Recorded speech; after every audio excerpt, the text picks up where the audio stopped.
Prvo se treslo, a onda je izbio požar. U dojavi se saznalo da ima ozlijeđenih i da ih treba izvući iz ruševine. Sve to naravno scenarij vježbe pod nazivom Potres u kojem su sudjelovale sve raspoložive snage. Svaka jedinica lokalna samouprava mora najprije angažirati svoje snage. To su u pravilu lokalni dobrovoljna vatrogasna društva i druge udruge koje su od posebnog značaja. Profesionalci i dobrovoljci na terenu rade skupa. Pripadnici GSS-a sudjeluju u mnogim akcijama spašavanja.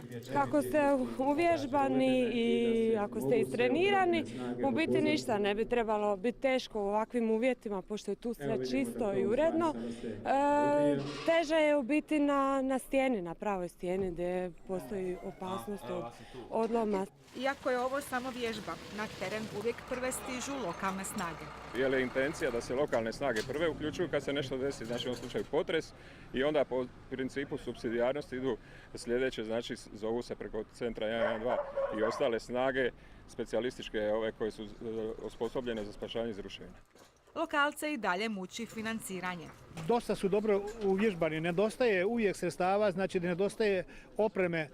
Mi se trudimo i maksimalno izdvajamo općina za usavršavanje, međutim sredstva su nedostatna, znači trebalo bi nam malo više opreme. A do tada preostaje im samo vježbati što više.